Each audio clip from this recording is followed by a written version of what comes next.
राधा वल्लभ श्री हरिवंश। राधा वल्लभ श्री हरिवंश। वृंदावनेश्वरी तवैव पदारविन्दम्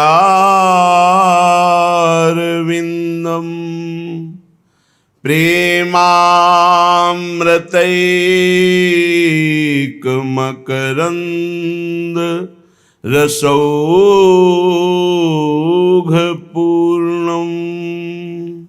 हृद्यर्पितं मधुपते स्मरतापमुग्रं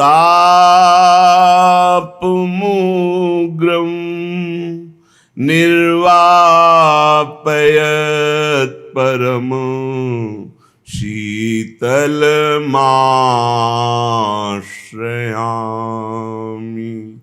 परम शीतलमाश्रयामि।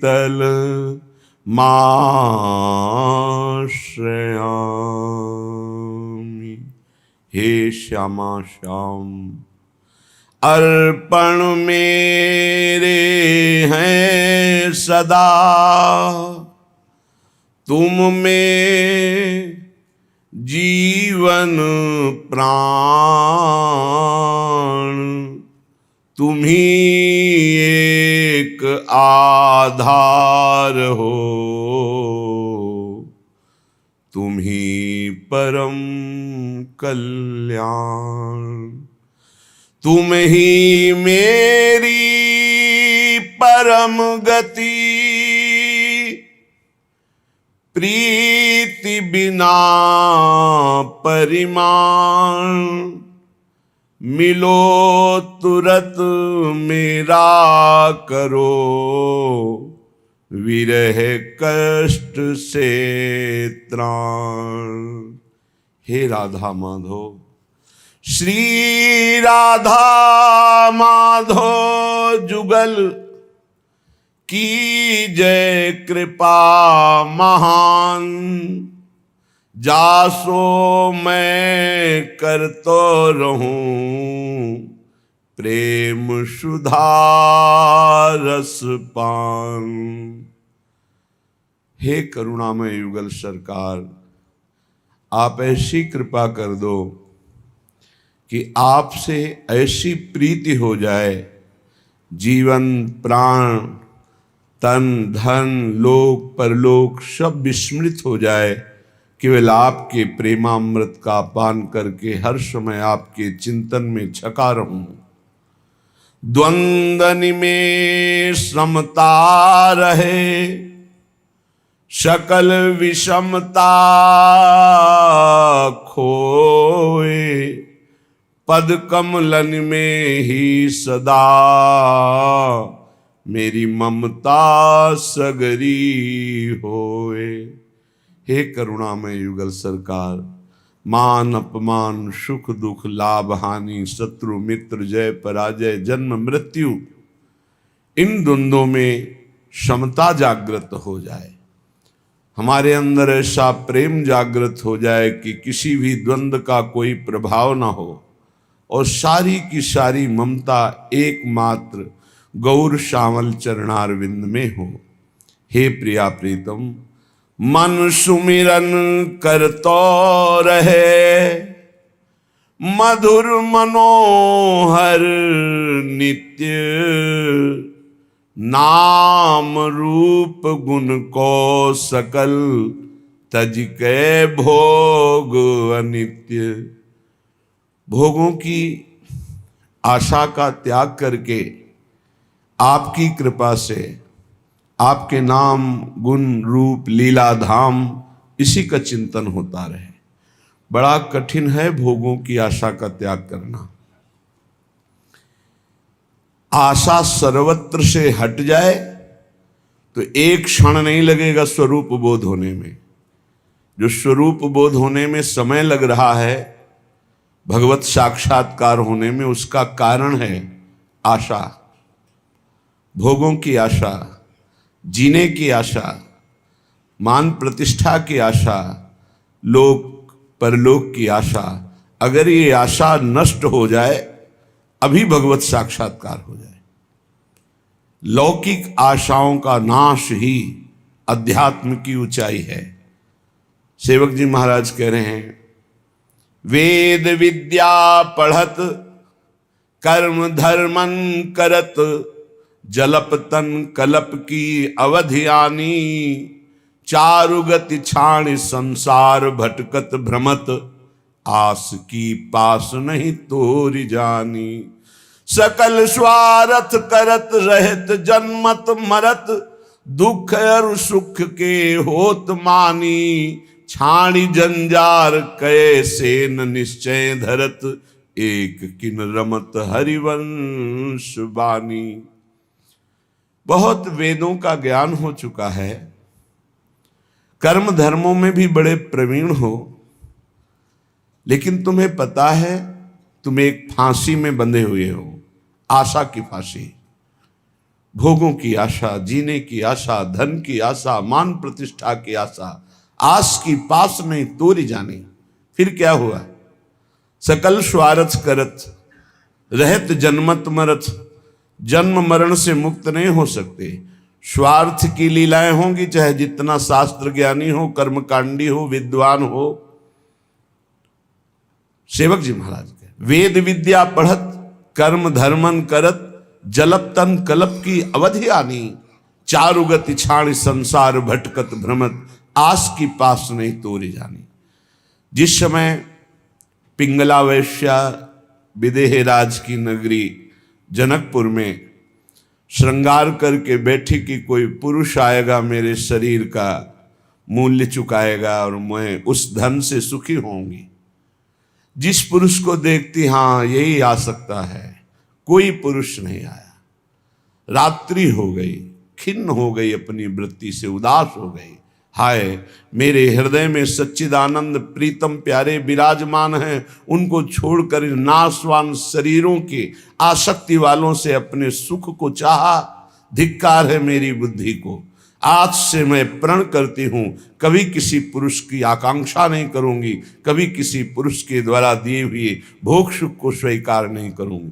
उसी समय उसे तत्व साक्षात्कार हो गया।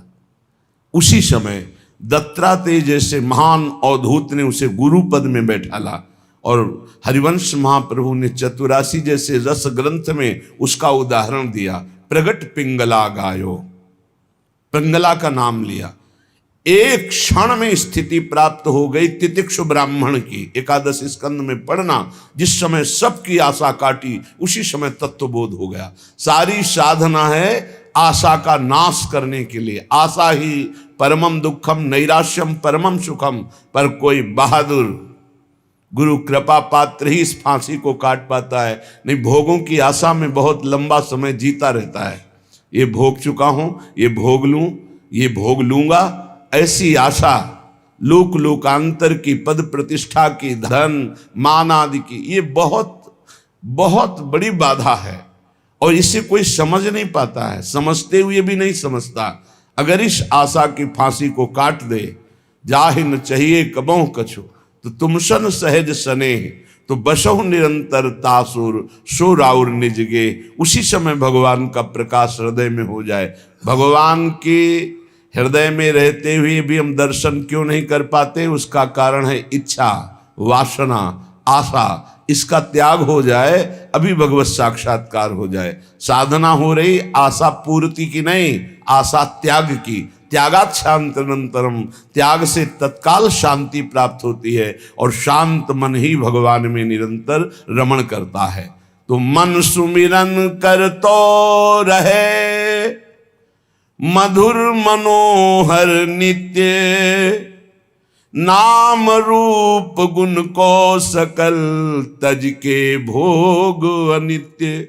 नाशवान भोगों की आशा का त्याग करके हे प्रिया प्रीतम, हे राधा माधव, निरंतर आपके नाम रूप गुण लीला धाम का ही गायन श्रवण मनन चिंतन करता रहूं। जय श्री राधा जयति जय, जय माधो घनश्याम, जयति समर्पण में विमल प्रेम नित्य सुख धाम। जय हो जय हो जय हो, श्री राधा किशोरी की जय हो, घनश्याम श्री माधव की जय हो, और इनके प्रति पूर्ण समर्पण करके प्रेम करने वाले रसिकों की जय हो। बड़ी महिमा है प्रिया प्रीतम के प्रेम में डूबे हुए रसिकों की। श्रीपाद प्रबोधानंद जी महाराज कह रहे हैं, ये वृंदावन मां वसंति यदि वा, बहुत बड़ी महिमा की बात कह रहे हैं। स्पृष्ट्वात दृष्ट्वा गता, ध्यायन्ति प्रणमन्ति तद्गुणगणान् गायन्ति, शृण्वन्ति वा मूर्धना बिभ्रति तद्रजः, क्वचन तत्संबंध संबंधिनस् तान्त्युन्नयते परम पदमहो वृंदावनम पावनम। अगर ध्यान से इसको बैठा लोगे तो निश्चिंत हो जाओगे। श्रीपाद कह रहे हैं, ये वृंदावन मां वसंती, जो अखंड वृंदावन वास का नियम लिए हुए हैं और जो वृंदावन रस के रसिक हैं, ये वृंदावन मां वसंती, यदि उनका कहीं स्पर्श हो जाए, यदि वह स्पृष्ट्वाथ अथवा दृष्टवा दर्शन करने को मिल जाए, गता ध्यायन्ति या एकांत में बैठकर उन रसिक महापुरुष का ध्यान करने को मिल जाए, या प्रणमंती सामने साष्टांग दंडवत करने को मिल जाए, तदगुण गणान गायन्ति उनकी महिमा का उनका यश गान करने का भाव बन जाए, शृण्वन्ति या कोई उनकी महिमा गान कर रहा हो रसिक महापुरुष की हम सुन लें, वा मूर्धना बिभ्रत या उनकी सी चरण को लेकर मस्तक पर पधराने का, ऐसा न मिले तो उनकी चरण रज लेकर मस्तक पर धारण करने का।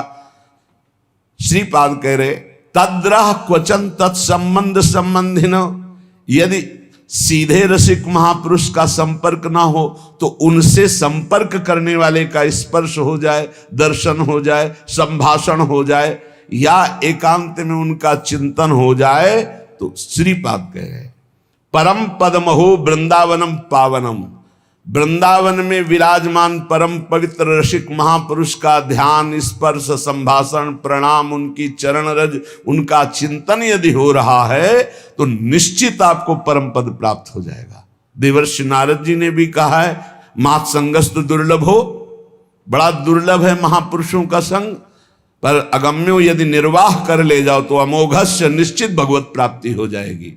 श्री जी संबंध का निर्वाह करती, ये हमारी प्रिय सखी का शरणागत है, बस इस बात से श्री जी महल खवासी दे, अपने श्री चरणों की सेवा अपने महल का वास प्रदान कर देती। दर्शन, सेवक जी महाराज ने कहा है, दरस परस अघनास बास निज संग करो दिन, तीन मुख हरिजस सुनत श्रवण मानो न त्रपित छिन, कलिय भद्र बरनत सहस कलिकामादिक दोष सब। जितने दोष हैं कलयुग के कामादि दोष हैं, ये सब रसिक महापुरुषों का संग हृदय से किया जाए तो उनके दर्शन से, उनके स्पर्श से, उनके संभाषण से नाश हो जाता है। गंगा जी भी ऐसे रसिक महापुरुषों के स्पर्श की आकांक्षा करती है कि वो कभी हमारे में चरण रख दें तो हम निष्पाप हो जाए। ऐसे रसिकों का स्पर्श, संभाषण, दर्शन, श्रीपाद कह रहे हैं, यदि दर्शन ना हो, स्पर्श ना हो, संभाषण ना हो तो उनके जो संबंधी हैं उनका दर्शन, संभाषण, स्पर्श हो जाए तो निश्चित परम पद की प्राप्ति होती है। क्या है इसमें दर्शन संभाषण में? क्योंकि उनके अंदर प्रिया प्रीतम के प्रेम परमाणु हैं, प्रिया प्रीतम की वार्ता है, प्रिया प्रीतम का अनुराग है, प्रिया प्रीतम की आसक्ति है, तो उनके संग से हमारे हृदय में श्यामा श्याम की निश्चित आसक्ति प्रकट होती है। ये बड़ा सौभाग्य का विषय होता है जब कोई रसिक महापुरुष हमें अपना कह दे, ये अपने जन हैं। या एकांत में जब वो श्री जी के चिंतन में हो, उनके ध्यान में कभी हम आ जाएं, इस भाव से कि अपना दास है, ये अपना सेवक है, ये अपना निज जन है, ये श्री जी का जन है, निश्चित आशीष जो प्राप्त होता है, जो जीवन का परिवर्तन करता है, ये हम गूढ़ बात कहते हैं। वो मांगने से नहीं मिलता है, वो हाथ रखवाने से नहीं मिलता है, वो मिलता है जब वो भजन में बैठे होते हैं और अचानक आपकी किसी सेवा, दैन्यता, कोई ऐसा आचरण जो उनके हृदय पर प्रभाव डाल चुका है, उस समय आपकी याद आ गई और उस याद में जो आपके पास गया, श्री जी के चिंतन से डूबा हुआ वो भाव, वो आपका परम मंगल, परम कल्याण कर देता है। इसीलिए हरिवंश महाप्रभु ने सीधे श्यामा श्याम की प्रीत की बात न कह के कहा, श्याम श्यामा पद कमल संगी सिर नायो। जो श्यामा श्याम के चरणों के अनुरागी हैं, उनके चरणों में सिर नवाए। कह रहे निश्चित परम पद प्राप्त हो जाता है। प्रभु अपने जन से ज्यादा अपने जन के प्रति प्रेम रखने वाले को दुलार करते हैं। सेवक जी महाराज कह रहे, जो हरिवंश उपासक सेवय सदा सेवूं ताके चरण विचारी। और जो हरिवंश को धर्म सिखावे, सोई तो मेरे प्रभु ते प्रभु भारी।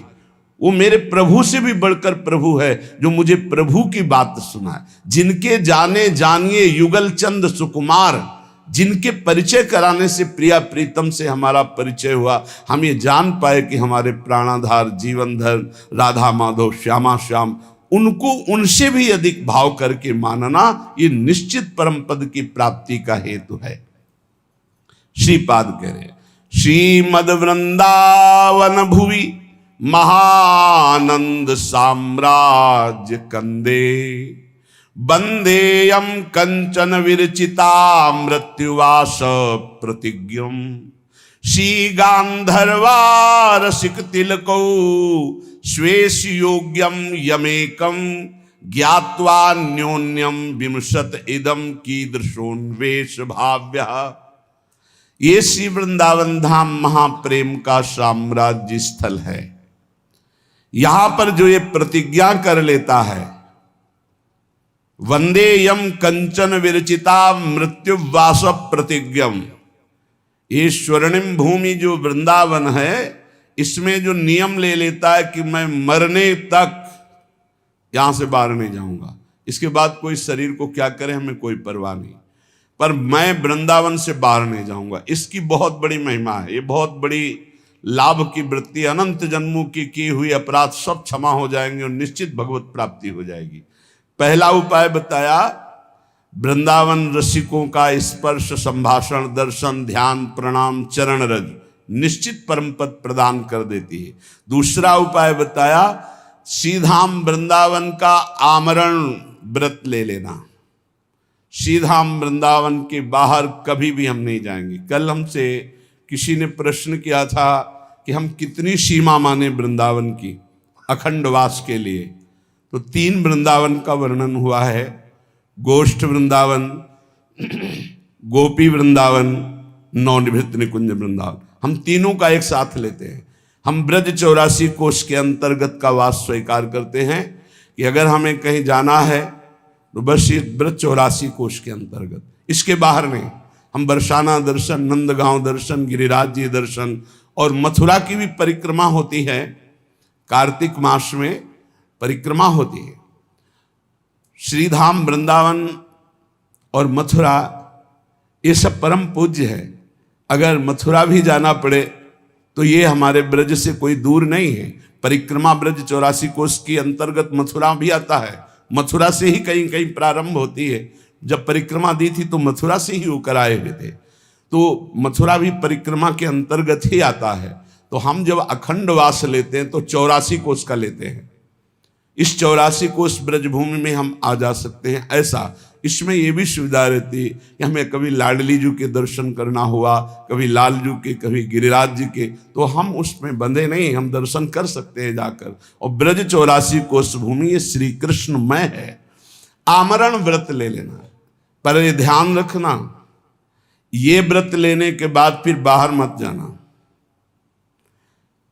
कभी कोई ऐसी गुरुजनों की आज्ञा, जैसे हमारे बहुत से साधक आमरण अनशन व्रत लिए वृंदावन का, पर महारानी जी की पोशाक लाने के लिए दिल्ली भी जाते हैं।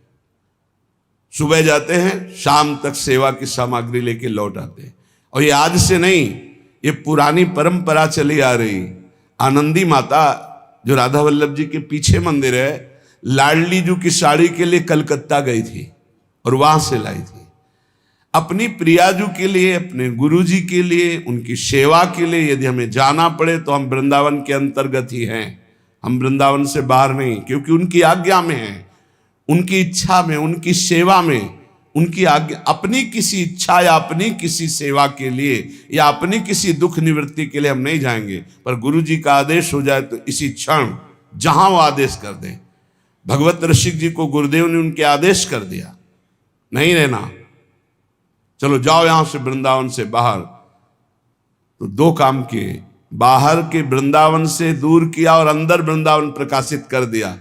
तो गा रहे हमारे उर वृंदावन और माया काल जहां नहीं व्यापे, जहां रसिक सिरमौर हमारे उर वृंदावन और निरंतर प्रिया प्रीतम जहां खेल रहे सर वृंदावन प्रकाशित कर दिया। रे वृंदावन की निष्ठा परिपक्व भाव से स्वीकार करने पर वो कैसा भी जीव क्यों न हो परम पद का अधिकारी हो जाता है। पर इसको बड़ी दृढ़ता से स्वीकार। श्री जी की सेवा के लिए गुरु आज्ञा होने पर वो बात अलग। श्री जी के लिए तो जीवन ही अर्पित है, उनके लिए तो पूरा संकल्प विकल्प सब उन्हीं के लिए है। हम अपना कोई संकल्प नहीं, हमारा शरीर सुख के लिए बाहर जाना नहीं होगा, हमारे रोग हो जाए हम अमुक स्थान जाए ऐसा नहीं होगा। लेकिन यदि श्री जी की सेवा के लिए कि अमुक जगह इत्र मिलेगा, अमुक जगह चंदन मिलेगा, अमुक जगह पोशाक मिलेगी, तो हम जाएंगे। हम श्री जी की सेवा के लिए वो वस्तु लेकर रात्रि यहीं व्यतीत करेंगे आकर के। ऐसा हमारे बहुत से संत भगवान ऐसा करते हैं, क्योंकि नित्य श्री जी का फूल बंगला बनता है, नित्य सेवा सामग्री, तो किन्हीं किन्हीं को जाना पड़ता है और उस वहाँ से झूमर है, सेवा की पोशाक है, सामग्री। तो उनका ऐसा नहीं कि वो वृंदावन का अखंडवास स्वीकार नहीं करते। जब कोई साधक यहाँ से आज्ञा में जाता है तो वो हमारे हृदय में रहता है, जब तक वापस नहीं आता तब तक अखंड चिंतन उसका बना रहता है। कहीं भी बाल बांका न होने पाए, कहीं भी उसका अध्यात्म चिंतन न बिगड़ने पावे, क्योंकि माया नगरी में जा रहा है। हमारी स्वामिनी जी की उस पर दृष्टि रहती है।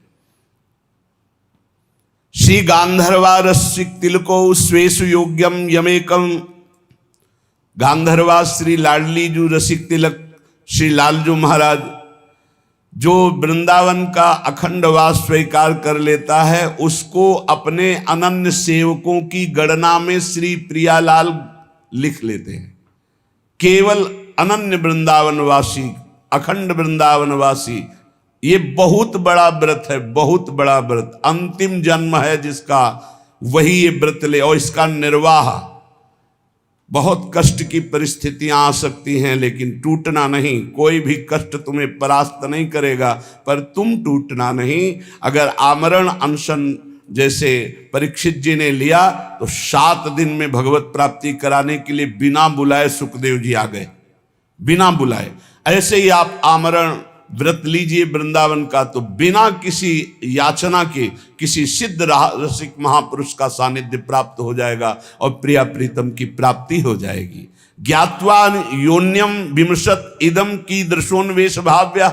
प्रिया प्रीतम मिलकर के बैठ करके वार्ता करते हैं कि इसने अखंड वृंदावन वास ले लिया, अब इसका क्या नाम होगा, सहचरी भाव में कौन सा वेश होगा, क्या इसकी सेवा होगी।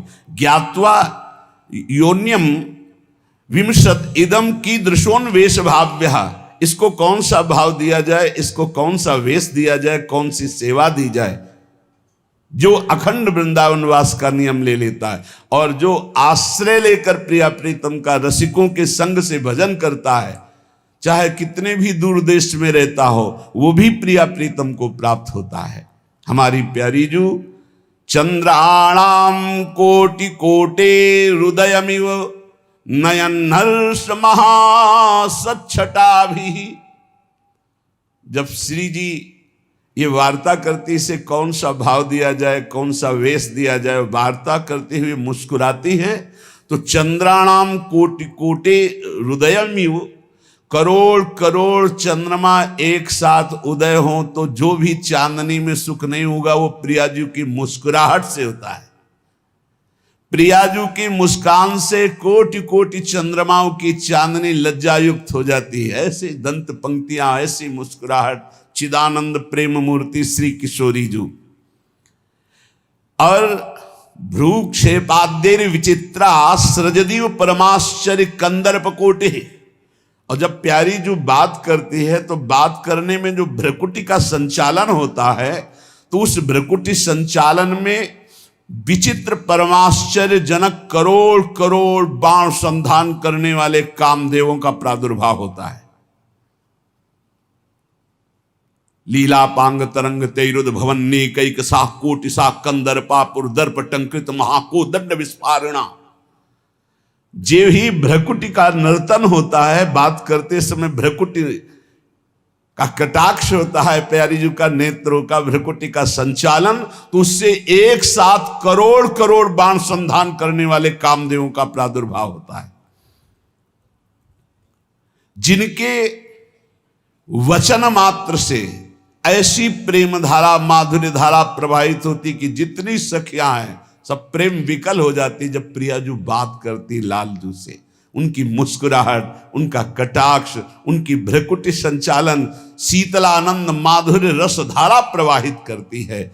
ऐसे श्री युगल किशोर निकुंज में विराजमान होकर उस वृंदावनवासी की चर्चा करते हैं जिसने अपना जीवन प्रिया प्रीतम को समर्पित कर दिया है, या उस आश्रित जन की जो वृंदावन में नहीं रहता पर उसका हृदय वृंदावन है, वो सदैव प्रिया प्रीतम के नाम वाणी गुणगान में लगा रहता है। वृंदावनम परम पावन प्रेम माधुर्य मुज्ज्वल चिदेक रसात्म भावम श्री राधिका मदन मोहन केलि कुंज पुंजई सुरंजित सुमंजुचिरम जपामि। जो कहीं भी रहे, वृंदावन में या बाहर, आह भर करके उज्जवल चिन्मय चिदानंद रसघन मूर्ति श्री प्रिया प्रीतम की प्राप्ति कराने वाले महामहिम इस नाम का उच्चारण करते। हा वृंदावन, जय वृंदावन, प्राण वृंदावन, श्री वृंदावन, ऐसा सुरंजित सुमंजु चिरम जपामी। वृंदावन वृंदावन नाम जप करता है, वृंदावन का, वृंदावन नाम का कीर्तन करता है। जय वृंदावन, जय वृंदावन, जय वृंदावन, श्री वृंदावन, जय वृंदावन।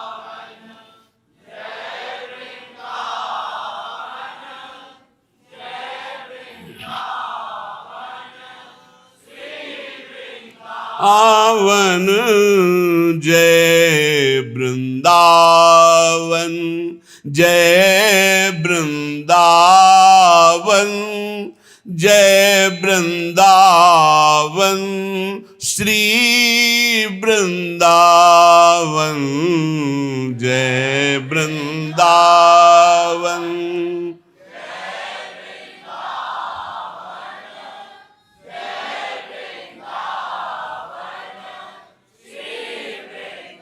वृंदावन वृंदावन वृंदावन वृंदावन।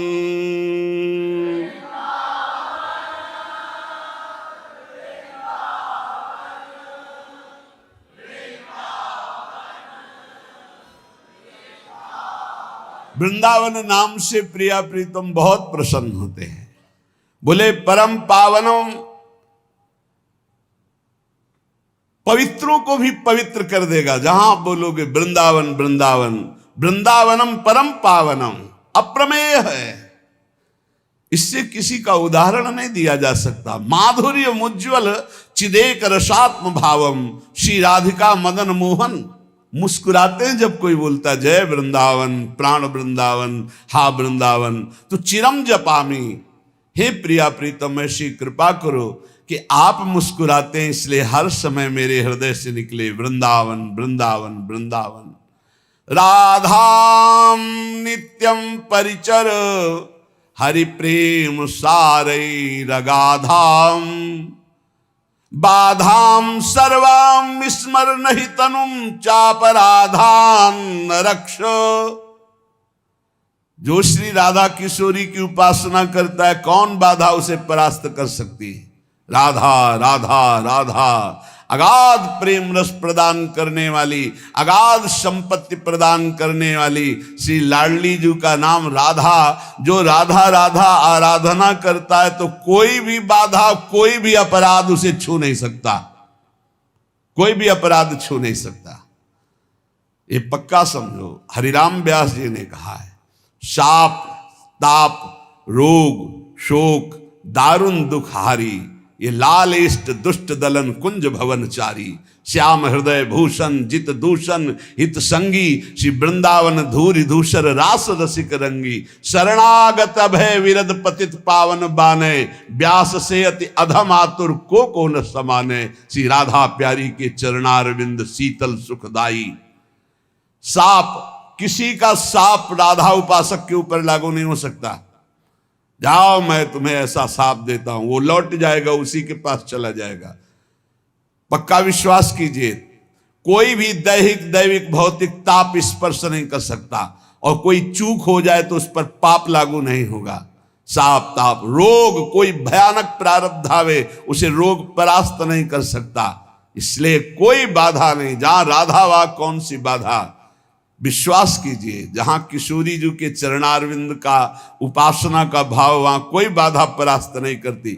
जिस घर में राधा नाम कीर्तन होगा उस घर में कभी शनि शुक्र राहु केतु इनका कोई प्रभाव नहीं होगा, कोई भूत प्रेत का प्रवेश नहीं होगा।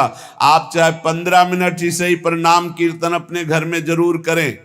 2-4 घर के जो सदस्य हैं बैठ जाएं, कोई साथ ना दे तो अकेले मंजीरा उठाओ, अकेले ताली बजाते हुए राधा राधा राधा, फिर देखो आपके घर में कैसे आश्चर्य में परिवर्तन होता है, कैसा आनंद, कैसा बात। हम ये नहीं कह रहे कि तुम तुरंत ही करोड़पति बन जाओगे, लेकिन जो करोड़पति को भी नहीं है वो शांति तुमको मिलने लगेगी, तुम चिंता शोक रहित होने लगोगे, तुम्हारा हृदय एक आनंद से भर जाएगा, तुम्हें लगेगा अभी तक नारकी जीवन जीता रहा, अब अमृत में जीवन जी रहा हूं। जब राधा नाम सुधा रसम का कीर्तन करोगे, बड़ी महिमा की बात करें।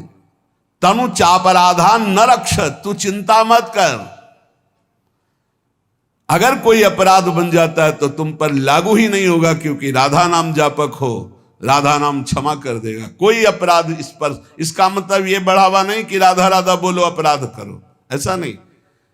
बात यह है कि अगर हमसे कोई चूक हो जाती है तो हमारी स्वामिनी जी का नाम इतना महान है कि वो चूक हमारे ऊपर अपना असर नहीं डाल सकती। हम चूक ना हो ऐसी चेष्टा करें, पर अगर हो जाती है तो कह रहे कि बाधाम सर्वाम स्मर न ही तनुम चापराधान न रक्ष, कोई भी बाधा तुम्हारे स्मरण में नहीं पहुंच सकती, कोई भी बाधा तुम्हारे जीवन में नहीं आ सकती। यदि नाम जब बाधाएं आएंगी पर वो सब मंगलमय हो जाएंगी।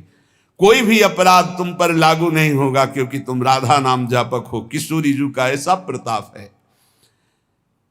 मां याहारतः क्वचिदपि विनाधाम राधा रसांधम, माधावाग्यो क्वचिदशुभम धाम वृंदावनम ही। राधा रसोन्मत्त उपासक यही चाहेगा कि मुझे वृंदावन का वास मिले। उसका हृदय हर क्षण यही सोचेगा अपनी प्यारी जो प्यारे जो की लीला स्थली में वास हो, रोज सत्संग सुनने को मिले, रोज भगवान नाम कीर्तन बैठकर वृंदावन की भूमि में करूं। इसलिए मेरी दौड़ भाग बंद हो, लाडली जो ऐसी कृपा करो कि कभी ऐसा सुलभ हो जाए कि मैं वृंदावन वास करूं। चलो आजीवन नहीं तो कुछ कुछ दिन वास करके फिर चला जाऊं। ये बड़ा सौभाग्य का विषय होता है कि 2 महीने में आप आए, 2 दिन रुके, फिर चले गए, फिर 4 दिन रुके, फिर चले गए। आप देखना इसका रंग चढ़ेगा आपके ऊपर। श्रीधाम वृंदावन का आश्रय, श्रीधाम वृंदावन का वास, वृंदावन के रसिकों का संग, राधा नाम का जप और प्रिया प्रीतम की उपासना, इससे बढ़कर त्रिभुवन में कुछ नहीं है। पर ये उपासना तभी रंग लाती है जब रसिकों का संग मिल जाए। बिना रसिकों के संग के ये रंग ही नहीं चढ़ता, ये समझ में ही नहीं आता है। बहुत ज्ञान विज्ञान की बातें बघारते रहते हैं पर आशाएं अंदर से नहीं जाती, भोग इच्छा अंदर से नहीं जाती, इसीलिए न तत्वबोध होता है न भगवत प्रेम होता है। श्री भगवत ऋषिक जी महाराज कह रहे हैं, उपासक प्रायः माया के आकर्षण में दौड़ने लगता है। इच्छा तो है भगवान की प्राप्ति हो जाए, झंझट खत्म हो, लेकिन वासना इतनी प्रबल है कि वो उपासना में रत न रह करके वो भोगों की तरफ ले जाती है। कह रहे हैं कि माया को सब जग भजे, माधव भजे न कोय, और जो कदापि माधव भजे तो माया चेरी होए। माया चेरी होए रहे चरणन लपटानी, ज्यो मलयज के संग सहज सौरभ सुखदानी। भगवत रसिक अनन्य होए सतगुरु की दाया, तो माधव से मन लगे मोह छूटे मद माया। अगर गुरुदेव की कृपा हो जाए तो माया से मन हट जाए, अहंकार से मन हट जाए, नहीं ये कर्ता भोक्ता भाव में माया के पीछे लगा हुआ है। संसार के जितने भी हैं जीव, ये सब माया के वशवर्ती हैं, माया के अधीन हैं। और जो उपासना में लगते हैं तो भी उपासना हरि की करते ये हुई साधना, और साध्य बना लेते हैं माया का। बहुत बहुत स्पष्ट बात है। यद्यपि साधना हरि की, उसमें जो हमारे पास विषय सामग्री है उसे साधना का एक अंग बना लेते हैं और साध्य बनाते हैं भगवत प्रेम को, भगवत साक्षात्कार को, तब तो उपासना सही बनी। लेकिन उपासना हरि की, जैसे लीला गायन है, नाम कीर्तन है, भगवत आराधना है, लेकिन साध्य हम मान लेते हैं माया को। ये धन मिल जाए, ये मकान बन जाए, ये भोग सामग्री मिल जाए, तो बोले माया कभी पकड़ में नहीं आएगी। ये मायापति के भजन में जब तक चित्त नहीं लगाओगे तो माया पकड़ में नहीं आएगी। जहां मायापति माधव का भजन शुरू किया तो माया तुम्हारे चरणों की चेरी हो जाएगी।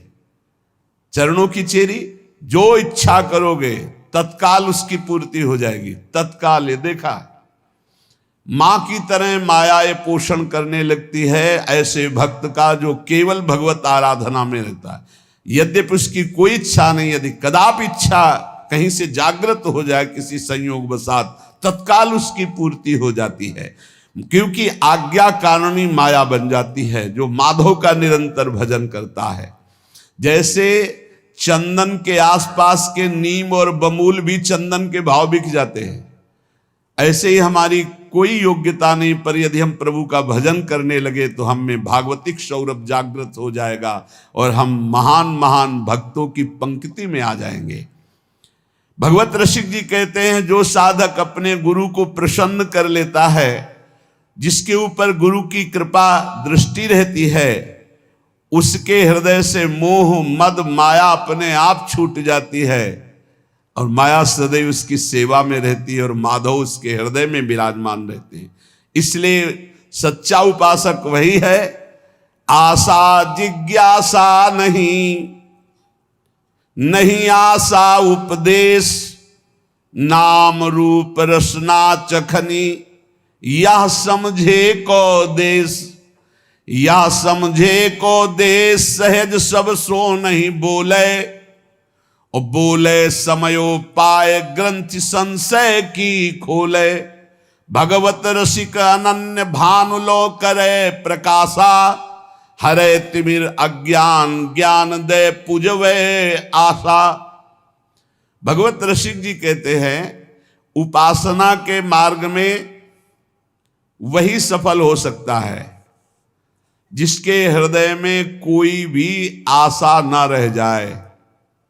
आशा बहुत बड़ी चीज है, बहुत बड़ी वस्तु है।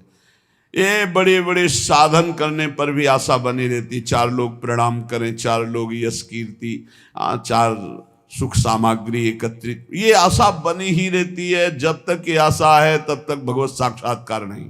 इसी आशा को काटना है। भगवत ऋषिक जी कहते हैं इस उपासना के मार्ग में सबसे खतरा है इस आशा से, भोगों की आशा, जगत की आशा, मान प्रतिष्ठा की आशा। हे, कौन भगवान से मिलना चाहता है? कोई बिरला है। देखो ना आप, एक व्याकुलता प्रभु मिलन की नहीं, आशा है भोगों की। भजन कर रहे हैं भगवान का, आशा है भोगों की। बड़ी विचित्र फांसी है। उद्देश्य है भगवत प्राप्ति, लेकिन उस उद्देश्य की कोई आशा नहीं। आशा है भोगों की, आशा है जगत की, मान प्रतिष्ठा की। जगत यही सत्य माना जा रहा है। जगत बोले जिसकी ना किस कोई आशा है और ना कोई जिज्ञासा है, क्या जानना है? हमारे श्यामा श्याम, इनका नाम गुण रूप निरंतर हमें चिंतन करना है, इससे बढ़कर कोई ज्ञान नहीं। नाम रूप रसना चखन ये समझे को देश। जो निरंतर नाम जप करता है, नाम कीर्तन करता है, प्रभु के चरित्र सुनता है, प्रभु के चरित्र गाता है, रूप का ध्यान करता है, वही इस देश में उन्नति प्राप्त करता है उपासना मार्ग में। और ये बहुत कठिन है। बहुत हम देख रहे हैं, बड़ी बड़ी अवस्थाओं के उपासक हो जाते हैं, ना निरंतर नाम चलाने की कोई जिज्ञासा है, ना कोई भगवत तत्व की जिज्ञासा है। बस वो बाहरी बातें बताते हैं आकर के, इतना ये है, इतना ये है, ये अस्पताल खुलवा दिया, ये कर दिया, वो कर। विश्राम कहाँ है अंतर में? वो अशांत हैं। विश्राम कहाँ है? नाम रूप रसना चखनी या समझे को देश। जो निरंतर नाम जप रहा है, बलिहारी गुरु चरणारविंद की प्रथम में ही, प्रारंभिक अवस्था में ही ये बात बता दी थी। वो बैठ गई, कोमल हृदय बच्चा थे, वैसे फूस की झोपड़ी में रहते थे। ऐसे तखत के नीचे आसन हमारा लगता था, जमीन में हो, तखत में गुरुदेव। उठ बच्चा, 2 बजे रात्रि उठ, बैठ, भजन कर। और देख, जब नाम जप का प्रभाव जगेगा तो भगवान की सुंदर मूर्ति आएगी, सुंदर रूप आएगा, तो लग उसी में लग। वो बात ऐसे बैठ गई कि भगवान का दर्शन नाम से ही होता है, नाम जप से ही होता है। कृतार्थ कर दिया।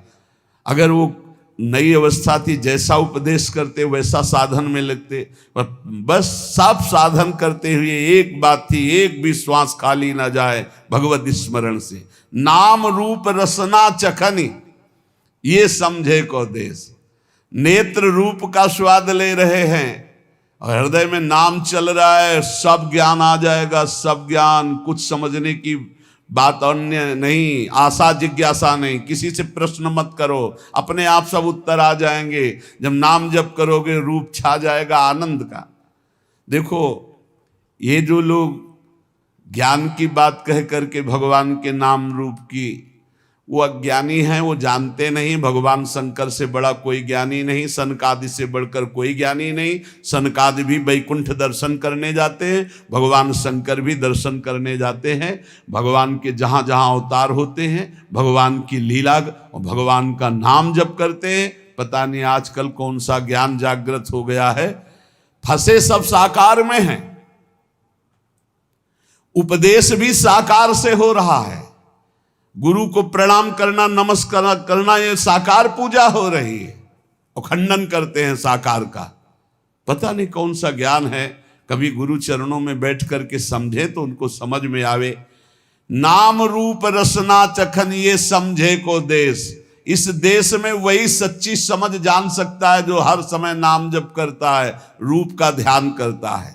देव हरिवंश महाप्रभु आदेश कर रहे हैं निकुंज से आए हुए, राधा वल्लभ लाल को हृदय ध्यान और मुख नाम। परम सिद्ध बात है। ज्यादा शास्त्र स्वाध्याय करके बुद्धि को दौड़ाने की जरूरत नहीं। एक दोहा में पूरे शास्त्रों का सार वर्णन कर दिया। सबसो हित निष्काम मति और वृंदावन विश्राम, श्री राधा वल्लभ लाल को हृदय ध्यान मुख नाम। सब शास्त्रों का सार है। सबसो हित, सबसे प्रीति करो, लेकिन तुम्हारी बुद्धि किसी से कोई कामना या स्वार्थरत नहीं होनी चाहिए। सबसो हित निष्काम मति। निष्काम मति से सबका हित करो। तुम्हारी विश्राम भूमि प्रिया प्रीतम के उपासक की विश्राम भूमि वृंदावन धाम है। बोले महाराज इस सबसो हित निष्कामति अखंड वृंदावन वास मिलना है तो बहुत कठिन बात है। उपाय है? बोले इसका सरल उपाय है। क्या? बोले राधा वल्लभ लाल को हृदय ध्यान मुख नाम, मुख में जपो राधा वल्लभ, हृदय से ध्यान करो राधा वल्लभ लाल की श्री अंगों का। देख लो तुम्हें नित्य वृंदावन का वास मिल जाएगा, निष्काम मति मिल जाएगी और सब चराचर जगत से प्रीति हो जाएगी इष्ट भाव से। बहुत सरल भाव में बता दिया, राधा वल्लभ लाल को हृदय ध्यान मुख नाम। यहां कह रहे नाम रूप रसना चखन ये समझे को देश। जो निरंतर नाम जप कर रहा है, रूप का प्रकाश है, वही इस देश की बात समझ सकता है। ये समझे को देश सहज सबसो नहीं बोले। उपासक अपना स्वभाव गंभीर बनावे, ज्यादा बातचीत का स्वभाव उपासकों का नहीं होता, वो गंभीर मुद्रा में रहते हैं। ये समझे को देश सहज सबसो नहीं बोले, सहज में किसी से बात न करे और बोले समयो पाए। जब कहीं अधिकारी मिल जाए तब बोले, बोले समयो पाए ग्रंथ संशय की खोले। जब बोले तो ग्रंथि माया जड़ चेतन की जो ग्रंथि बंधाकर बार बार जन्म मरण में जीव को लगा रही उसका नाश कर दिया, ऐसे बोले। क्यों? नाम रूप में डूबे हुए महापुरुष हैं। भगवत रसिक अनन्य भानु लो करें प्रकाशा। जैसे सूर्य उदय हुआ अंधकार का नाश हुआ, ऐसे रसिक महापुरुष का संग हुआ, विद्या ज्ञान का नाश हुआ, भगवत ज्ञान प्रकाशित हो गया। हरे तिमिर ज्ञान ज्ञान दे पुजवे आशा। समस्त ज्ञान अंधकार का नाश करके विशुद्ध ज्ञान प्रकाशित करके उनकी सारी आशा पूर्ति कर दी, अर्थात आनंद सिंधु प्रभु की प्राप्ति करा दी। श्री सुंदरदास जी भगवत प्रेम की बहुत ऊंचाई पर पहुंचे हुए महापुरुष, वो कह रहे हैं बार बार कहो तो ही सावधान क्यों न होई। ममता की पोट सिर कोई को धरत है। मेरो धन मेरो धाम मेरो सुत मेरी बाम। मेरे पशु मेरे ग्राम भूल्यो ही फिरत है। तू तो भयो बावरो बिकाई गई बुद्धि तेरी। ऐसो अंधकूप गेहता में तू परत है। सुंदर कहत तो ही नेकहु ना आवे लाज। काज को बिगाड़ी के अकाज क्यों करत है। सुंदरदास जी कह रहे बार बार ऐसा संयोग नहीं बनेगा। तुम्हें मनुष्य शरीर मिला, तुम्हें सत्संग मिला, बुद्धि काम कर रही है, तू सावधान क्यों नहीं हो जाता? क्या सावधान है? अरे ममता मोह की गठरी सर पे बांधे हुए घूम रहा है। ये मेरा धन मेरा मकान मेरा पुत्र मेरी पत्नी मेरे पशु मेरा गांव मेरा। जानता है तू किस देश का है? तू भगवत धाम का है, तू भगवान का स्वरूप है, भगवान का अंश। अरे बावरे तेरी बुद्धि बिका गई है। इस अज्ञान अंधकार कूप में पड़ा हुआ अपने समय को नष्ट कर रहा है। जिस समय में भगवत यात्रा पूरी करनी है उस समय में मेरो धन मेरो धाम मेरो सुत मेरी बाम मेरे पशु मेरे ग्राम भूले फिरत है। सुंदरदास जी कह रहे तुझे लाज नहीं आ रही? गर्भ में भगवान से कहा था कि मैं बाहर जा करके निरंतर भजन करके अब ऐसा ज्ञान प्राप्त करूंगा कि दोबारा इस मां के गर्भ में ना आना पड़े। सुंदर कहत तो ने कहू ना आवे लाज। काज को बिगाड़ के अकाज क्यों करत है। अरे बहुत बढ़िया अवसर है, भजन कर ले। पायो रे मनुष्य देह अवसर बन्यो है ये। ऐसी देही बार बार कहो कहां पाइए। भूलत है बावरे तू अब के सयानो होई। रतन अमोल सो तो काहे को ठगाइए। समुझ विचार करी ठगन को संग त्यागी। ठगबाजी देखी करी मन ना डुलाइए। सुंदर कहत ताते सावधान क्यों न होई। हरि को भजन करी हरि में समाइए। हरि को भजन करी हरि में समाइए। ये मनुष्य देह और ये अवसर बार बार नहीं मिलता। देखो बढ़िया अवसर है, अभी स्वस्थ शरीर है, भजन कर लो। नहीं तो जहां आया कि तुम्हारे अमुक रोग है तो सारा मन का चिंतन उसी रोग का होगा, भगवान का चिंतन छूट जाएगा। बड़े बड़ों का ऐसा होता है, जिनकी परिपक्व अवस्था भगवत साक्षात्कार हो गया उनको तो कोई फर्क नहीं पड़ता, अन्यथा फर्क पड़ जाता है बड़े अच्छे अच्छे साधकों में। ये मनुष्य देह और ये अवसर ये बार बार तुम्हें नहीं मिलेगा। है बावरे, एक एक श्वास में हीरा कमा सकता है। राधा राधा राधा, काहे को ठगा रहा है अपने आप को? ये काम क्रोध लोभ मोह मद मत्सर तेरे समय रूपी रत्न को ठग रहे हो। तू बहुत ठगा रहा है, ठगबाजी देखकर खुशी हो रहा है, अपने को ठगा के काम क्रोध लोभ की लीलाओं में आनंदित हो रहा है। अरे बड़ी मौज है, बड़ी मस्ती है। काहे को तू सावधान नहीं हो रहा? अपने जीवन की श्वासों को ठगा रहा है व्यर्थ में। एक श्वास से हरि की प्राप्ति हो सकती है, उन श्वासों को भोगों में लगा रहा है।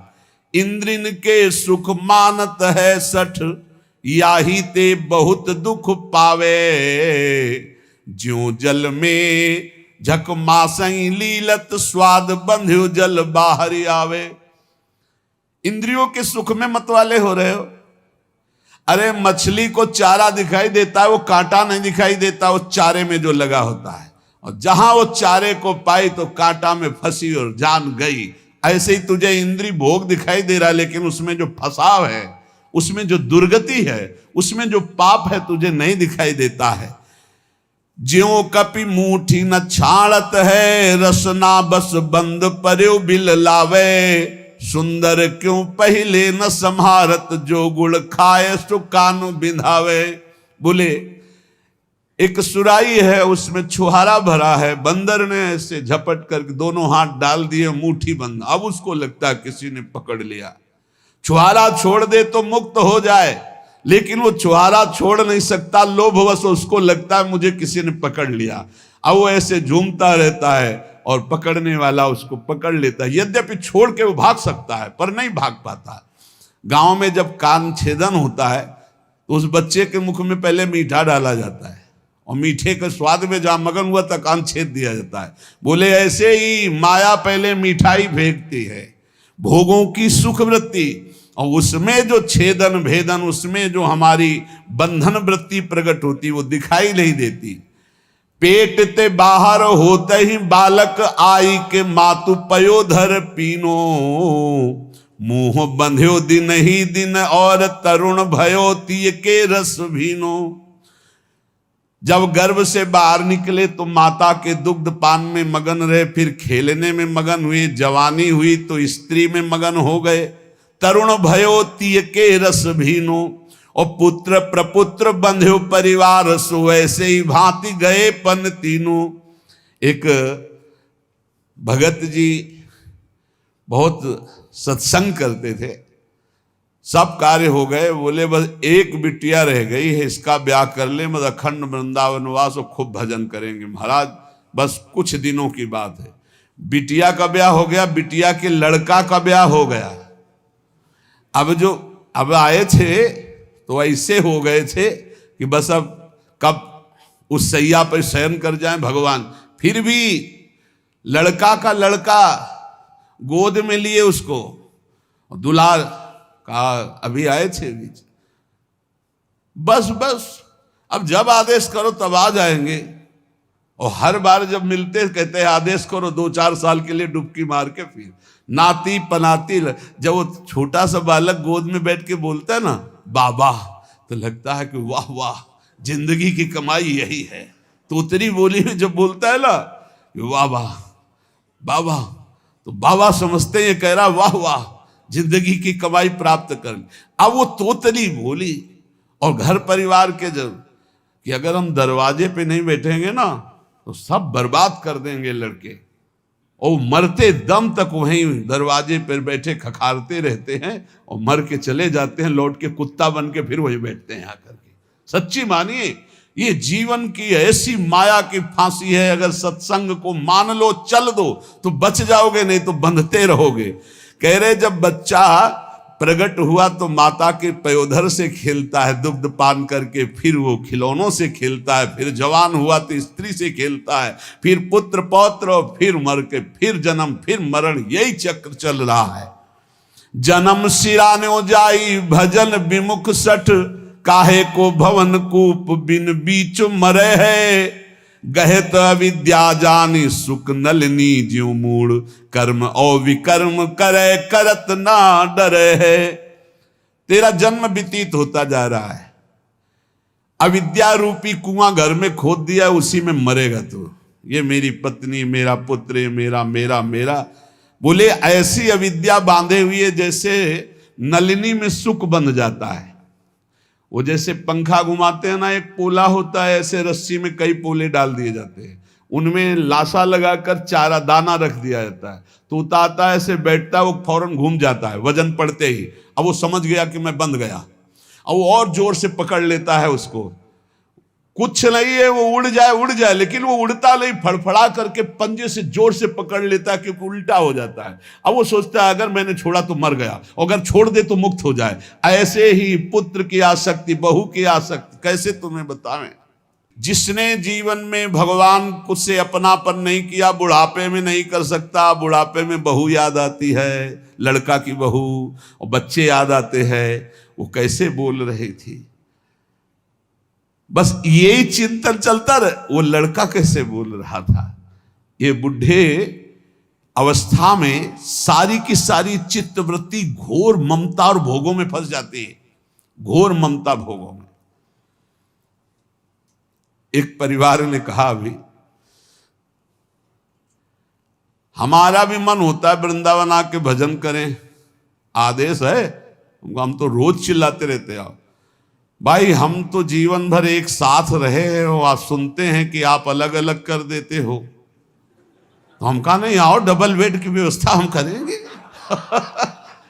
मरने को चले हैं, पर चिंता इस बात की है कि अगर वृंदावन गए तो ये बाबा जी जो है अलग अलग कर दे, अलग अलग नहीं जी सकते। यमराज आवे तो उनसे कहना यही बात कि अलग अलग नहीं, नरक में डबल बेड की व्यवस्था है कि नहीं। यार बहुत गजब है। आप जब मोही पुरुषों से, संसारी पुरुषों से संपर्क होता, जब उनकी बातें सुनो तो लगता है हे भगवान, इनकी स्थिति कहाँ है। श्री सुंदरदास जी कह रहे हैं, गहे तो अविद्या जान सुख नलनी ज्यों मूड, कर्म विकर्म करे करत ना डरे है। कुछ नहीं बुढ़ापा में, केवल चिंतन, ना तो एक प्रभु का चिंतन, ना मरने का कि कोई बात है कि हम मरकर कहां जाएंगे, कैसे जाएंगे। बहुत विचित्र खेल है, बहुत विचित्र खेल। अगर बुढ़िया पास में है या बुढ़ा पास में, दोनों हैं, परम पद में है, उनको कोई और परम पद नहीं चाहिए। और ये पता नहीं है कि जीवन एक क्षण में विलग होकर के कहां कहां चले जाएंगे। हम कहते हैं प्रेम करो, सब में भगवत भाव करो, लेकिन आखिरी बात को सोचो। तुम यहां से जब जाओगे तो बिल्कुल अकेले जाओगे, तुम्हारा भजन कार्य करेगा। तुम भजन करके अपनी पत्नी को भी उन्नति के मार्ग में, अपने पुत्र को भी, भजन से क्यों रहित हो, कोई साथ नहीं देने वाला। साथ गंगा में डूब जाओ तो भी साथ नहीं जाओगे, नहीं जाओगे साथ। उसका कर्म उसको ले जाएगा, आपका कर्म आपको ले जाएगा। और शरीर छोड़ने के बाद कोई लौट के नहीं देखता कि कौन हमारी बुढ़िया थी, कौन हमारा बुढ़ा था। ये सब केवल शरीर तक है। ये अविद्या जान सुख नलिनी ज्यों मूड, कर्म और विकर्म करे करत ना डरे। कर्म करते हैं, विकर्म पाप कर्म करते हैं, इनको डर नहीं लगता है। आप ही ते जातंद नरक में बार बार, अजहू न संक मन माही अब करे हैं। दुख को समूह अवलोक के न त्रास होई, सुंदर कहत नर नाग पास परे है। नाग पास जैसे हर क्षण कसती जाती है और भारी कष्ट होता है, ऐसे मोह विशाल कष्ट देता रहता, विशाल कष्ट। झूठो जग ऐन सुनु नित्य गुरु बैन देखे, अपने हूं नैन तेऊ अंधरा है जवानी में।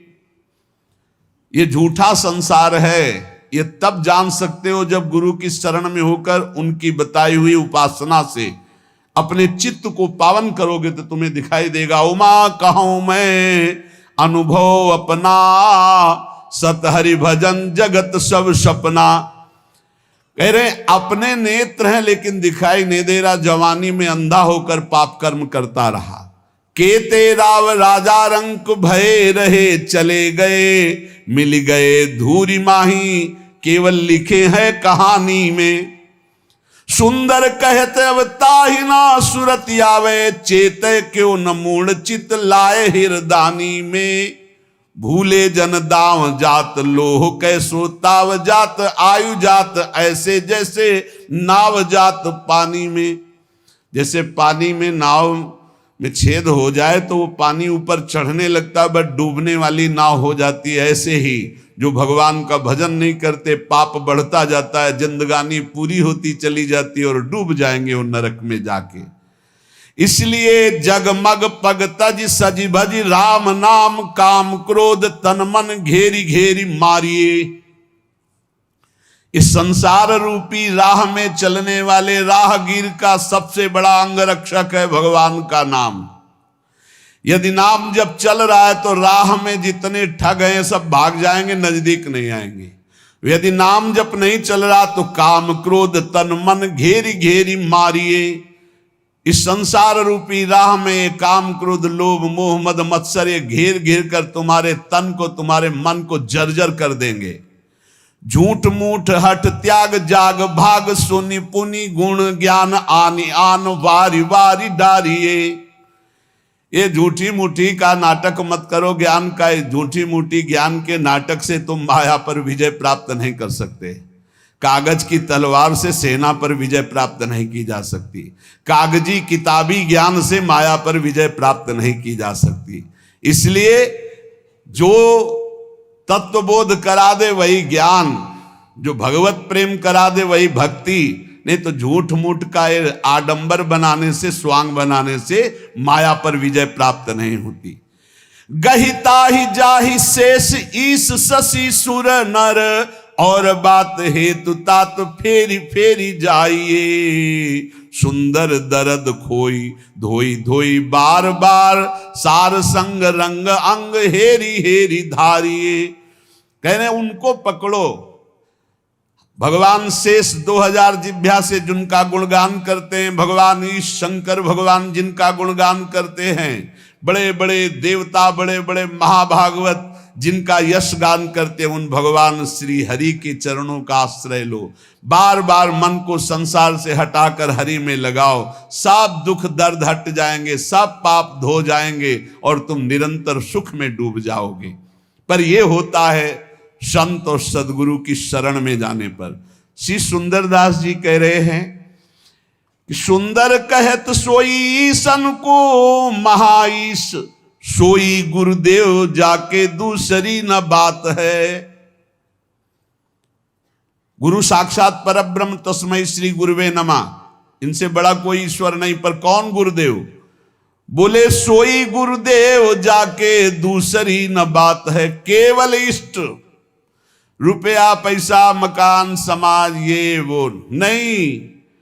सुंदर कहत सोई ईश्वन को महाईश, गुरु साक्षात परब्रह्म सोई गुरुदेव जाके दूसरी न बात है।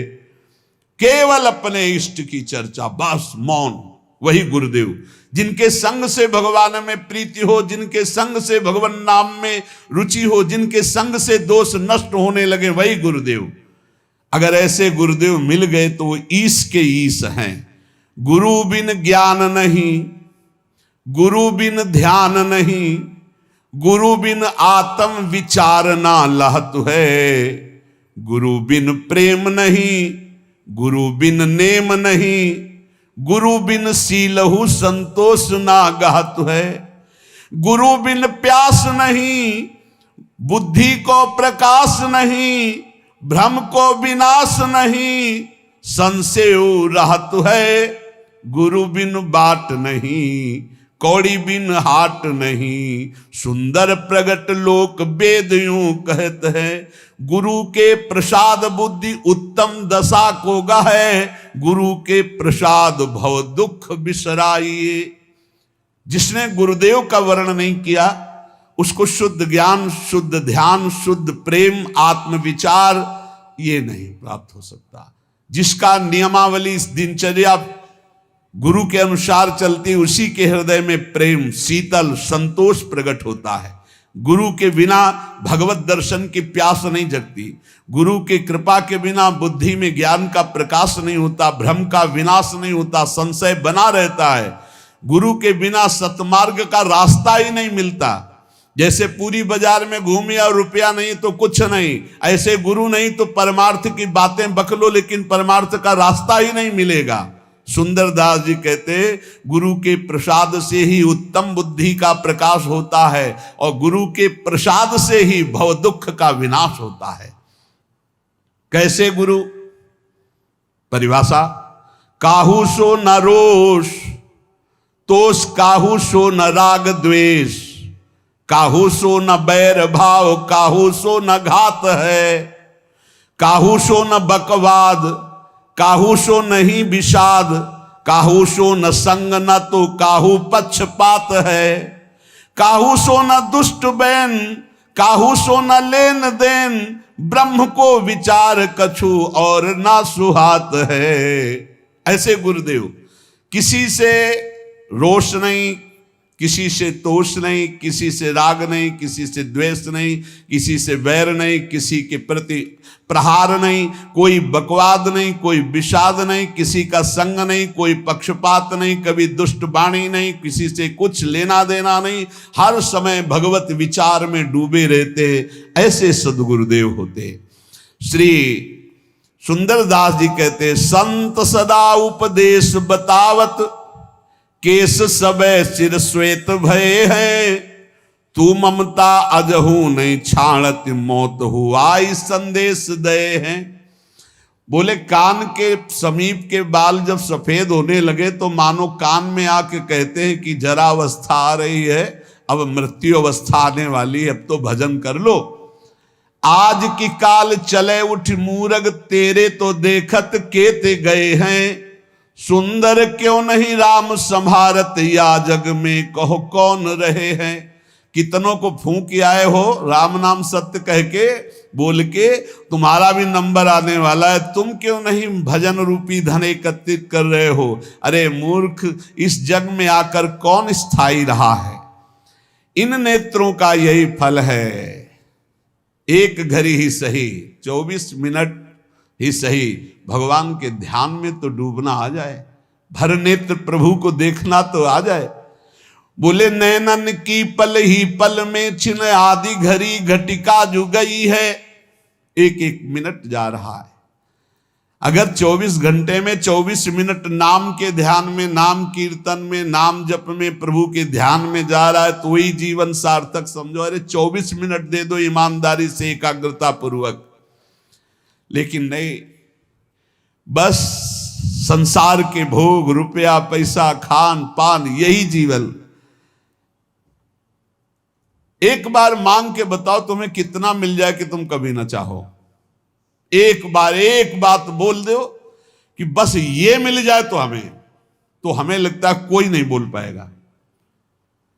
क्योंकि धन को बोलोगे तो और भी समस्याएं हैं, और समस्या को बोलोगे तो और भी समस्याएं हैं, और धनई की बोलो तो कितना कितना बोलोगे। जितना बोलोगे उससे ज्यादा की चाह होगी। एक केवल भगवान ऐसे जिनकी प्राप्ति के बाद कुछ प्राप्त करना बाकी नहीं रहता। नहीं तो कुछ भी मिल जाए उसके बाद भी चाहें इतनी प्रबल हो जाती। बोले, जो 10 20 50 भये, सत होई हजार, तू लाख मंगेगो। अगर 10 रुपया हो जाए तो 20 की चाह हो जाएगी, 20 हो जाए तो 50 की चाह हो जाएगी, 50 हो जाए तो 100 की हो जाएगी, 100 हो जाए तो 1000 की हो जाएगी, 1000 मिल जाए तो लाख मंगेगो। और जब लाख रुपया हो जाए तो कोटि अरब खरब असंख्य पृथ्वी पति होने की चाह जगेगी। और स्वर्ग पताल को राज करो, तृष्णा अध की अति आग लगेगी। सुंदर एक भगवान के भजन के बिला, संतोष के बिला, अरे सठ तेरी तो भूख कभी ना भगेगी। लाख हो जाए तो करोड़ करोड़ हो जाए, तो अरब अरब हो जाए, तो खरब खरब हो जाए, तो पृथ्वीपति हो जाए, तो देवराजेंद्र हो जाए, तो त्रिभुवन, कभी भी तेरी आस कभी भी तेरे मंगतापन नहीं नष्ट होगा जब तक तू भगवान का भजन करके परम संतोष आनंद धन प्राप्त नहीं करेगा। गेह तजय पुनि नेह तजय पुनि खेह लगाई के देह संवारी। बहुत ध्यान से बड़े महापुरुष हैं। घर परिवार छोड़ दिया, पूरे शरीर में राख लगा ली, घर परिवार छोड़कर साधु बन गए, पूरे शरीर में राख संवार ली, राख लगा ली। और मेघ सहाय सिर शीत सहाय तन धूप समय जो पचागन बारी।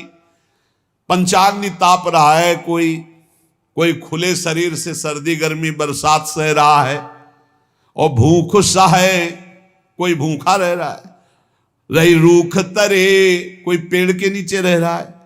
पर सुंदर दास सहाय दुख भारी, कोई ठड्डी 12 वर्ष का खड़े, कोई मूड़ मुड़ाए, कोई जटा रखाए, कोई राख लगाए, विविध प्रकार ये सब। पर बोले दासन छाड़ी के कासन ऊपर आसन मारी पे आसन मारी। बोले भगवान की दासता छोड़ करके भोगों की आशा का त्याग नहीं कर पाए, मान सम्मान की आशा का त्याग नहीं कर पाए तो खाक लगाए कुछ नहीं मिला। जो निरंतर नाम जप करते हुए सब आशा का त्याग कर दे वही साधु, चाहे पैंट शर्ट में ही क्यों ना हो। काही को दौरत है दसहूं दिस तू नर देख कियो हरिजू को। बोले काहे को दौड़ भाग मचा रहा है। भगवान को बाहर ढूंढने से भगवान को कभी कोई प्राप्त नहीं कर पाया। चाहे जितना ढूंढो बाहर दौड़ लो, बद्री नारायण केदारनाथ हरिद्वार ऋषिकेश वृंदावन ये सब दौड़ भाग कर रहे हो, अगर भजन नहीं है, भगवान का चिंतन नहीं, हरिजू के चरणों का आश्रय नहीं है, भजन नहीं है, तो चाहे जहां भाग के देख लो तुम्हें भगवान का साक्षात्कार नहीं होगा। और बैठी रहे दूरी के मुख मूंदी उबारत दांत खवाई है टूको। दूसरों की तरफ देख रहे हो कि हमारा पेट भर दे, हमारी वासना की पूर्ति कर दे। क्या हुआ बैरागी बनकर, क्या हुआ दौड़ भाग करके।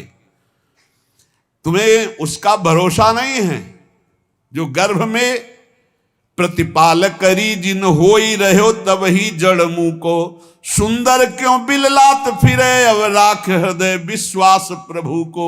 जहां भी तुम हो वहीं नाम जप करो, प्रभु का विश्वास करो, वहीं भगवत साक्षात्कार हो जाएगा। तीर्थ आदि धामों आदि में जाकर हम अपने भगवत भाव पुष्ट करते हैं। यदि भगवत भाव पुष्ट नहीं, इधर उधर हलवा पूड़ी खाते घूमे, इधर उधर दृष्टि लड़ाते घूमे, आंख चलाते घूमे, तो चाहे जहां घूम लो प्रभु जी का दर्शन होने वाला नहीं। प्रभु जी का दर्शन होता है हृदय में बैठ जाओ और खूब अंतर्मुख होकर नाम जप करो, विश्वास करके प्रभु के चरणारविंद का। मन के भ्रमते ये जगत देखियत, मन ही के भ्रम गए ये जगत बिलात है। अगर मन प्रभु में लगा है तो जहां तुम हो वहीं प्रभु हैं। और अगर आप कहीं भी हो संसार के तीर्थों में, मन भोगों में फंसा है तो आप तीर्थों में नहीं भोगों में हैं। मन भगवदाकार तो संसार है नहीं। मन जिस समय जैसा है वैसे ही तुम हो, क्योंकि तुम्हारी ममता मन में है। मन ही के भ्रम ते मरीचिका को जल कहें, मन ही के भ्रम सीप रूपो सो दिखात है। सुंदर सकल ये दिशय मन ही को भ्रम, मन ही को भ्रम गए जीव ब्रह्म हुए जात है। बहुत सुंदर, इसी मन को सुधारना है। ये मन ही कह रहा संसार में भोगों में सुख है, हम भटक रहे हैं। मन को वापस लाओ, और जे भी प्रभु के भजन में इस मन को तन्मय कर दोगे तो जीव ब्रह्म स्वरूप हो जाता है भजन के प्रभाव से। जो मन नारी की ओर निहारत तो मन होता है नारी का रूपा। और जो मन काहू सो क्रोध करे तो मन होता है क्रोध स्वरूपा तदरूपा, क्रोधमय हो जाता है। और जो मन माया रटे नित सो मन बूढ़त माया के कूपा। और जो मन ब्रह्म विचारत रहे तो मन ही होता है ब्रह्म स्वरूपा। बहुत सुंदर। यदि मन को स्त्री में तदाकार कर दिया तो काम भाव से पीड़ित होकर के तुम व्याकुल हो जाओगे। मन को द्वेष भाव से युक्त कर दिया तो क्रोध रूप हो जाओगे। मन को धन में लगा दिया तो रुपया रूप या रुपया यही मन मांग करेगा। मन को शरीर में लगा दिया तो मान भोग प्रतिष्ठा यह सब मांग कर, और मन को ब्रह्म में लगा दिया तो तुम ब्रह्म स्वरूप हो जाओगे। जब उपासक अपने मन को अपने प्रीतम प्रभु में लगाता है तो उसको ये सावधानी रखनी है कि अगर कोई हमारी निंदा करे, कोई हमारा मान करे या कोई नाना प्रकार से सुख प्रदान करे, दोनों के प्रति हमारा समान भाव रहेगा तो हम भजन बचाकर बढ़ाकर परमात्मा प्राप्ति कर लेंगे। बहुत सुंदर सुंदर दास जी उपदेश करे, को निंदक को बंदत कोउक देते ही आई जुभच्छन, और कोऊ आए लगावत चंदन कोऊ डारत धूरी ततच्छन। कोऊ कहा ये मूर्ख पाखंडी, कोऊ कहा ये ज्ञानी विचक्षण, सुंदर काहू सुराग न द्वेष, ये सब जानो साधु के लक्षण। कोई कह रहा है अरे बहुत नीच पाखंडी है, पैसा कमाने के लिए ऐसा ऐसा। कोई कह रहा है नहीं नहीं ये तो बहुत उच्च कोटि के महात्मा है। कोई चंदन लगा रहा है, कोई ईंट मार रहा है, कोई गाली दे रहा है, कोई स्तुति कर रहा है, कोई कह रहा है तो मूर्ख है, कोई कह रहा है बहुत ज्ञानी है। लेकिन जो किसी से न राग है न द्वेष है, ऐसा भजनानंदी साधु भगवान को प्राप्त होता है। उसके हृदय में एक स्थिति बढ़ने लगती है। प्रेम लगे परमेश्वर सो तब भूली गयो सब ही घर बारा, और ज्योन मत फिरे जित ही तितने को रही न शरीर संहारा। श्वास सांस उठे सब रोम चले द्रग नीर अखंडित धारा। सुंदर कौन करे नवधा विधि छाक पर्यो रस पी मतवारा। जब मान अपमान निंदा स्तुति तिरस्कार नमस्कार में समान भाव प्राप्त करके भजन करता है तो प्रेम लगे परमेश्वर सो तब भूली गयो सब ही घर बारा। घर बारा ये शरीर का राग मिट गया। देह कुटुंब तेजा छूट सब ही विधि नातु। जब परम तत्व से प्रीति हो गई तो शरीर और संसार का राग मिट जाता है। लेकिन कब? जब मान अपमान तिरस्कार नमस्कार निंदा स्तुति दोनों में समान भाव रखकर कहीं अर्झा नहीं आगे निकल गया, तब उसके हृदय में प्रीति प्रकट होती है परमेश्वर से, परमेश्वर प्रभु सच्चिदानंद से। अब वो उन्मत्तता वो आनंद उसके हृदय में प्रकट होता है कि उसको शरीर की सुध नहीं रही। अब भगवान स्वयं उसके शरीर में बैठकर चेष्टा कराते हैं। हर श्वास में हा प्रियालाल हा प्रभु, और नेत्रों से अश्रुधारा। अब कौन विधि विधान में नवधा में फंसे वो प्रेम लक्षणा रसधारा भक्ति में डूब गया। न लाज तीन लोकन की न वेद को कहो करे, न शंक भूत प्रेत की न देव यक्षते डरे। सुने न कान और की दृश्य न और इच्छना, कहे न कछु और बात भक्ति प्रेम लक्षणा। अब उसके अंदर की स्थिति इतनी मान हो गई, वेदातीत लोकातीत स्थिति।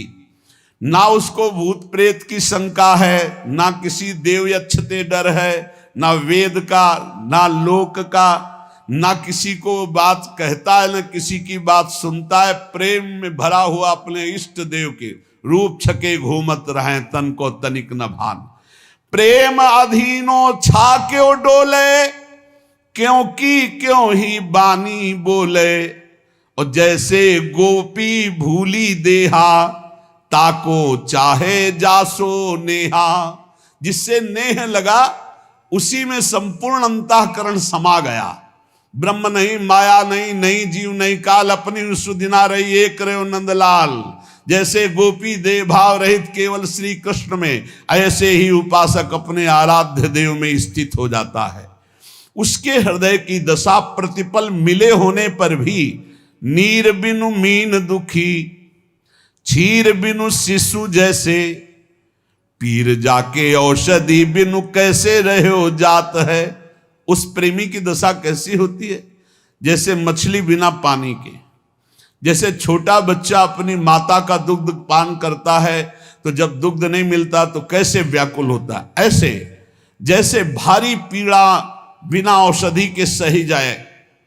जैसे चातक स्वाति के बूंद की चाह करता है, जैसे चंद्रमा को चकोर प्यार करता है। बोले चातक जो स्वाति बूंद चंद को चकोर जैसे, चंदन की चाह कर सर्प अकुलात है। और निर्धन को धन चाहे, कामिनी को कंत चाहे, ऐसे जाके चाहता को कछु ना सुहात है। प्रेम को भाव ऐसो प्रेम तहा नेम कैसो, सुंदर कहत ये तो प्रेम ही की बात है। वो उपासक जैसे सर्प चंदन का आलिंगन प्रतिपल चाहता है, जैसे निर्धन धन का चिंतन करता है, जैसे कामिनी कंत को चाहती है और कामी कामिनी को चाहता है, ऐसे आठों पहर वो अपने इष्ट के लिए व्याकुल रहता है। जो प्रेम हृदय में अपना प्रभाव जिसके दिखाता है, जहां प्रेम प्रकट होता है, उसकी दशा कैसी होती। कबहू कहां से उठी नृत्य करे, रोवन फिर लागे। कबहू का गद गद कंठ शब्द निकसे नहीं आ गए। कभी वो ठहाका मार करके हंसता है अपने प्रभु की लीला देखकर, कभी प्रभु के आगे नृत्य करता है, कभी प्रभु को पुकार पुकार कर रोने लगता है, कभी गदगद कंठ से एक भी शब्द नहीं निकल रहा है, केवल अश्रुधारा चल रही है। कबहू का हृदय उमंग बहुत ऊंचे स्वर गावे। कभी ऐसी उमंग आई बेसुरा होकर चिल्ला रहा है। और कबहू का मुख मौन मगन ऐसे रही जावे। कभी एकदम मौन शांत कृतकृत्य महापुरुष। चित्तव्रत हरिशों लगी सावधान कैसे रहे। ये प्रेम लक्षणा भक्ति है, शिष्य सुनई सुंदर कहे।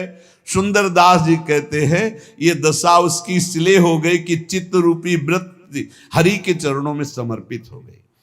चित्त रूपी धन हरि के चरणों में समर्पित हो, एक एक वृत्ति हरि के चरणों में, अब उसकी दशा बदल जाती है। ये तभी हो सकता है जैसे पारस स्पर्श हो गई तो लोहा लोहा नहीं रहे, सोना हो गया। ऐसे रसिक महापुरुषों का संग मिल गया। प्रेमियों के संग के बिना प्रेम का रंग नहीं आता। लोह को जो पारस पखान हो पलट लेत, कंचन छुअत होत जग में प्रमानिए। द्रुम को जो चंदन हो पलट लगाई बास, आपके समानता के शीतलता आनिए। पारस के स्पर्श से जैसे लोहा सोना हो जाता है, चंदन के वृक्ष से पूरा बगीचा चाहे नीम का क्यों न हो वो भी शीतलता प्रदान करने वाला सुवासित चंदन हो जाता है। ऐसे जैसे कीट को जो भृंग हो पलट के करत भृंग, सो उड़ जाए ताको अचरज न मानिए। सुंदर कहत ये सगरे प्रसिद्ध बात, सद शिष्य पलटे जो रसिक सतगुरु जानिए। जैसे भृंगी कीट दूसरे कीट को भृंगी बना के उड़ा देता है, जैसे लोहे को पारस स्वर्ण बना देता है, जैसे चंदन का वृक्ष अन्य जाति के वृक्षों को चंदन बना देता है, ऐसे रसिक सदगुरुदेव भ्रमित जीवों को भी रस सिद्ध बना देते हैं। जैसे लोहा कभी सोना नहीं बन सकता पर पारस के स्पर्श से, नीम कभी चंदन नहीं बन सकती पर चंदन का बगीचा हो तो आसपास के पेड़ भी चंदन जैसे खुशबू वाले और शीतलता प्रदान करने वाले। ऐसे रसिक सदगुरुदेव की कृपा से जीव परम प्रेम को प्राप्त हो जाता है। तू कछु और विचारत है, नर तेरो विचार धरे ही रहोगो। इतनी व्यवस्था हो जाए तो भजन करेंगे तो ये सब विचारे केवल रह जाएंगे, भजन करने का अवसर नहीं मिलेगा। इसलिए आज से अभी से भजन करो। परिस्थिति सुधर जाएगी तब भजन करेंगे, कभी नहीं सुधरेगी। तू कछु और विचारत है, नर तेरो विचार धरो ही रहोगो। कोटि उपाय किए धन के हित, भाग लिख्यो तित नो ही लहेगो। भोर की सांझ परी घर मांझ, और काल अचानक आई गहे गो। राम भजो न कियो कछ सुकृत, सुंदर यो पछताई बहेगो। सोचते सोचते काल आ जाता है, जीवन की शाम हुई, हमारी सोचें बनी रहती, कभी काम पूरा नहीं हुआ। ऐसे ऐसे मकान बनाए जा रहे हैं मानो कल्प भर यहीं रहना है। ऐसी व्यवस्थाएं, ठिकाना 7 मिनट का नहीं और 7 जन्म की व्यवस्था की सोच रहे हैं। मानो अब बस सुख सब समेट लेंगे विश्व का यही, और कुछ हाथ नहीं लगता। ऐसे जाना पड़ता है, खाली हाथ जाना पड़ता है। ये जो हम मनुष्य जीवन प्राप्त करके भजन नहीं कर रहे, बहुत बड़ा धोखा। एक से एक प्रेम की उन्मत्त दशा, एक से एक ज्ञान की सुंदर अनुभूतियां, ये भगवान के भजन में छिपी है। सब महापुरुषों की वाणियों से यही बात केवल निकाल निकाल के बता रहे हैं कि मनुष्य जीवन का सार है, एक भी श्वास खाली ना जाए, निरंतर भजन करो और जो कर्म कर रहे हो उसे भगवान को अर्पित कर दो। निश्चिंत रहो, निशोक रहो, इसी जन्म में परमानंद स्वरूप भगवान की प्राप्ति करो। शेष चर्चा आगे। श्री राधा वल्लभ लाल की जय।